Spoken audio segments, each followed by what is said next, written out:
What's going on, guys? Welcome back to a brand new video. Today we have the absolute best settings that you need to be using in Black Ops 6. I'm gonna have the video sectioned off, so if there's a particular area, you can feel free to skip to that part. The first thing that you can do is you can import your settings right here with this one, and this will bring in your Call of Duty MW3 Warzone settings, so that way the graphics and all that, you don't really have to worry about that. If you already have some good ones, then you are good to go. But let's go ahead and jump into it. So first off, for mouse, I don't use keyboard and mouse, but what I do know is everything here is completely optional. The keybinds, your DPI, your mouse sensitivity, this is all dependent on you, so I can't really give you any tips for what you need to do in terms of, putting on the keybinds. So jumping into the controller settings that we have the input device, so the aiming input, just set that to controller. For the inputs, I have the button layout set to default. You can set it to whatever you want, but I just like the default layout, and then, yeah, same thing here. Then for the horizontal stick sensitivity, I have it set to 15 and 11. This is completely up to you and how you prefer and what type of sensitivity you play. All that I can tell you is that you may want to raise it a little bit more if you're playing compared to like MW3 and Warzone. There's a lot more movement involved, so you may want to raise both of these just a little bit, but always keep the vertical a little lower than the horizontal. But the next thing that we have is simplified control presets. I have that off. Low motor strain, I have that set to off. Bumper ping, I have that set to off, and then swapping, all completely set to off. The next thing is controller vibration.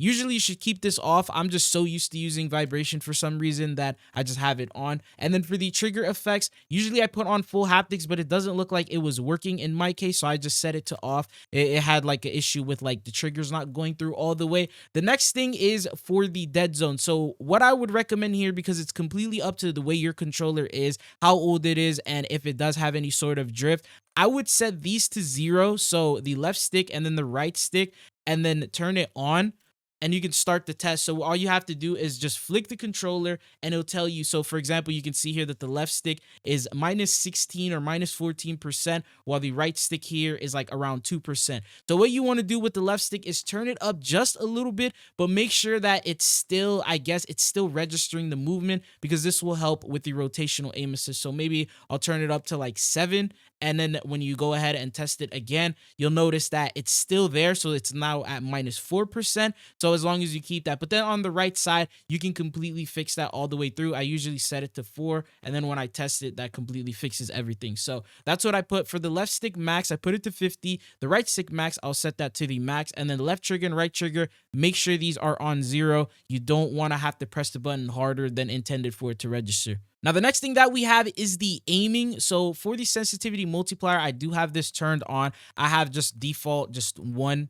Yeah, I didn't really touch these settings too much. And then going on to the next one, it says look inversion on foot. I have this set to standard. Aiming advanced sensitivity, this is where like the ADS and the aim assist and all that stuff comes in. So I have this set to instant. Very, very important that you have it set to instant. Then this, I have it set to assist. And then the aim response curve type, usually people like linear. Dynamic has been a lot better over the last couple of updates and seasons, so I would recommend you set it to dynamic and make sure you have it maxed out at 1. And then the custom sensitivity per zoom, I also have that on. So I forgot to show the actual page for the custom sensitivity, so here's what it's at. I have it set to 0.75 for pretty much all of them up until you get to 8 to 9 zoom. Because I play on a higher sensitivity, I want my ADS to be a little bit more accurate, so I do lower it from the standard 1, so that way I can snap on and aim at players all at the same time without having to sacrifice my actual movement. This is where the aim assist is. You don't have aim assist types like you used to. These are the only options that are now available for that. And then target aim assist, make sure you have that off, or else your aim assist will turn off. And then motion sensor behavior, I have that turned off. Motion sensor advanced settings,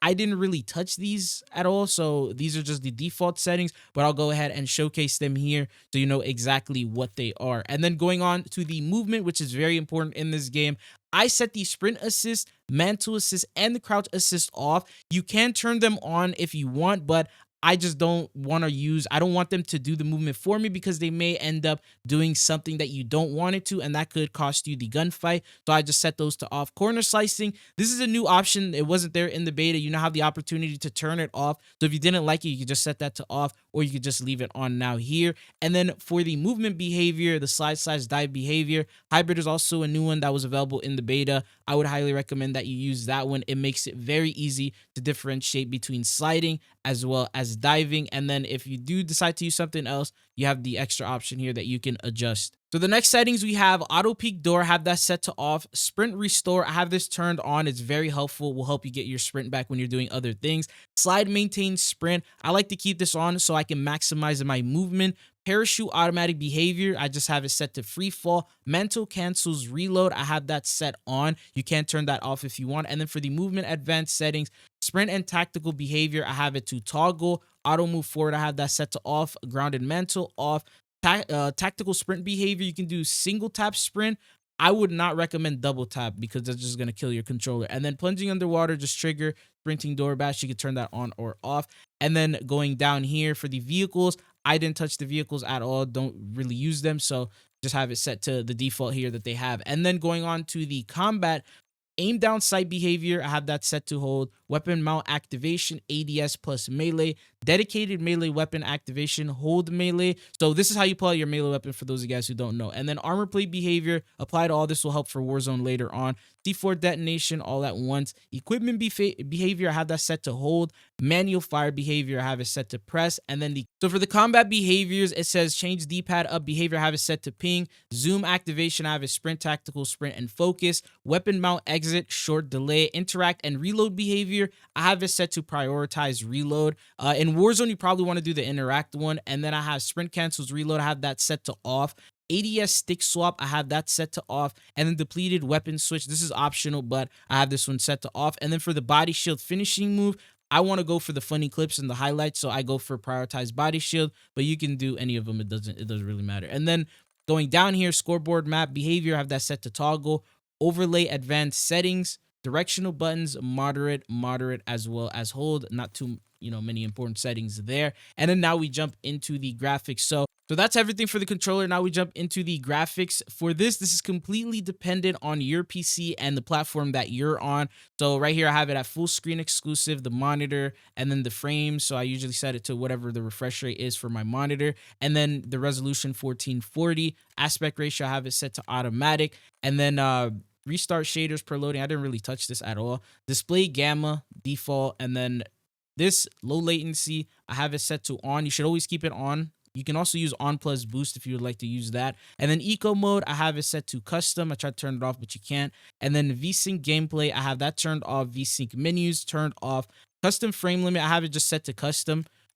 So in the main menus, it'll be like 120, out of focus 30, and then in the game, it'll be around 250. And then for the reduce menu render resolution, I set it to native. And then for the next one, we have pause when rendering. I have that turned off. Reduce quality when inactive, set to 5 minutes. The focus mode, I have it set to 0.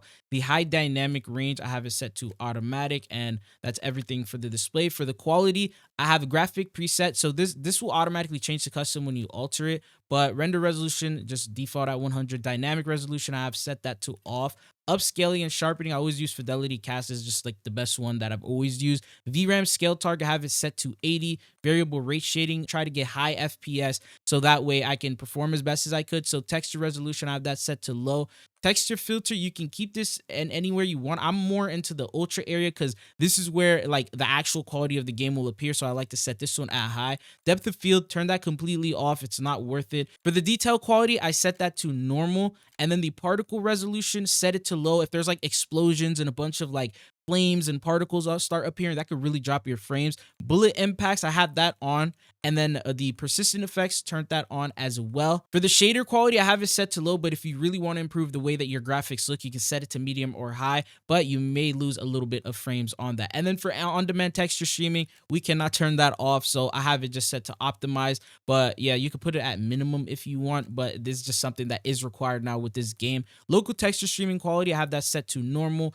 Shadow quality, set it to normal. Screen space shadow, set it to low. Occlusion, low. Screen space reflections, off. Static reflection quality, low. You don't want these because these are just, they're going to make it a little bit harder for you to see enemies when there's glow and lights and everything like that flickering from all angles. And then you have tessellation, I have that set to off. Volumetric quality set to medium. Deferred physics quality set to low. Weather grid volume, I have it at low, but you can set it at normal if you want to actually, see the quality of weather a little bit better. Then for the water quality, I have it set to all, so I can actually see the wetness on my weapons and things like that when I, dive in. But yeah, so those are the settings that I have there. And then the next thing that we have is view. So motion reduction preset, I have that turned off. Field of view, max that all the way out to 120, and then put affected. You want to put the weapon field of view to wide so that way you can see a lot more of the space rather than the narrower the default version do. And then third person field of view, I just maxed that out. Vehicle field of view, I set it to wide as well. For the camera settings, so world motion blur, turn that off, and weapon motion blur. You don't want any sort of blur because this will put you at a disadvantage. If you're turning, someone pops up, you're not going to be able to see him because it's too blurry. First person camera movement, set it to least so that way there's no camera shake involved, along with third person. And then this one I have it set to third person ADS. And then inverted flashbangs, I turned it on. So this one is preference based. You can have it off if you'd like to see that bright white, or you can have it on if you want to see the dark black. But then for the benchmark, that's just to test out your PC if you want to see what you need to do or if the settings are fine for you to use. Then we go into the audio. So for this, I have the gameplay music volume set to 0. Dialogue volume, I feel like, is pretty important, so I have it set to around 70. Effects volume is the most important audio setting. You want to have that maxed out at 100. And then cinematic music, you can leave it whatever you want. Usually people just turn that off as well. So these are very important for the audio settings. So here we have the speaker headphone game sound device. I have it set to default system device. Enhanced headphone mode, I have this set to on. This is the new feature that we talked about yesterday, could potentially be pay to win and all that. This is the advanced area, so they do have a free trial available if you want to give that a shot, but you don't need to really pay for that. Just have this set to on. What it does is it actually increases the directional accuracy. So if someone's to your right, you'll hear them a lot more clearly on the right side, and you'll know exactly and be able to pinpoint where people are at. For the audio mix, I haven't really got a chance to test this out. I kept it at default for the Treyarch mix. Maybe some of these headphone ones might be good, but I haven't got a chance to try them. Home theater is also a really good option as well. Mono audio, turn that off because you're not going to be able to have surround sound, and you won't hear where bullets and stuff are coming from. And then, yeah, so just have that off. And then mute game when minimized, this is completely optional. Mute licensed music, if you're a content creator, you like to stream, you can turn this on so that way you don't hear copyright music if people are in a vehicle playing music, and that way that won't like copyright your stream or anything like that. Asymmetrical hearing compensation, I have that turned off. Configure frequency intensity, I didn't touch this at all, but if your headset, for example, is a little louder on the right than on the left, then you can adjust that accordingly here in this setting. And then for functionality, I have this set to off and hit marker preset on classic. You can have it to default. I think that's usually what it's at, but I want it to sound like old Black Ops, so I set it to classic. And then for voice chat, I keep that on. I have the voice chat volume at 25, voice chat on, proximity chat on, body shield chat on, last words voice chat on, and then game voice all lobby. And this is what I have here. Not really too important, but if you want voice chat, just pretty much turn everything here on. So now we jump into the interface. Here I have this set to off, so visual support preset. I don't really need any help with that, but if you do, in your case, you can turn it on. Menu prompt, you can set it to automatic. I have it set to controller. Sometimes I'll switch between my mouse as I'm using right here, but I do play on controller, so I'd like to keep the controller stuff. Gameplay tips, I have this set to off. If you're new to the game, you didn't get to play the beta, you can set it to on. It'll actually give you some good helpful like tips and stuff like that. And then you have tutorial. I have this set to off. I don't know why I had that turned on. And then skip introduction movie, this is preference. You can load in faster if you decide to skip the intro cinematic that it does every game. I have it to off. And then for skip kill cam, I have it off. I want to see the kill cam. Tool tips, I don't really need those, so I have that set to off as well. For telemetry, this is completely optional. I like the FPS counter on and the server latency so I can see if I'm lagging or not. You can also turn on packet loss and any of these other ones if you want to see the performance of your PC while you are playing. And then for the connection meter, have that set to off. Network in-game alert icons on, as well as the hardware on.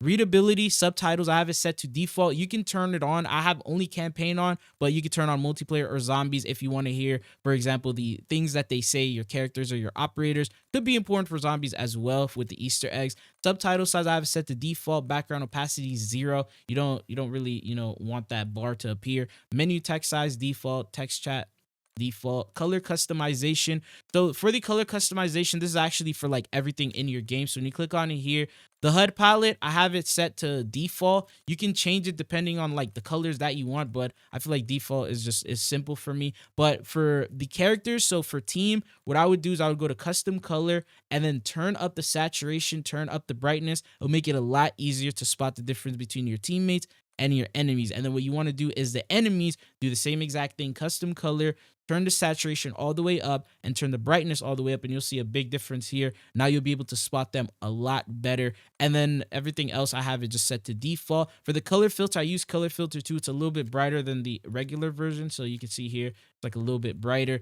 Color filter target, I have it set to interface. You can set it to world. And then for the world, the color intensity, always max this out along with the interface color intensity as well. Now, the next thing that we have, this is the new setting here for the gameplay HUD. The first option is the HUD preset. So this all depends on how you want to play the game. This is all preference. So you have the standard, you have the inverted, you could swap it to the classic, the mission interface, the scout, target. There's all these types that you're able to use and pick which one you want. I just keep it simple to the standard. You can also go back to like the original version that they had.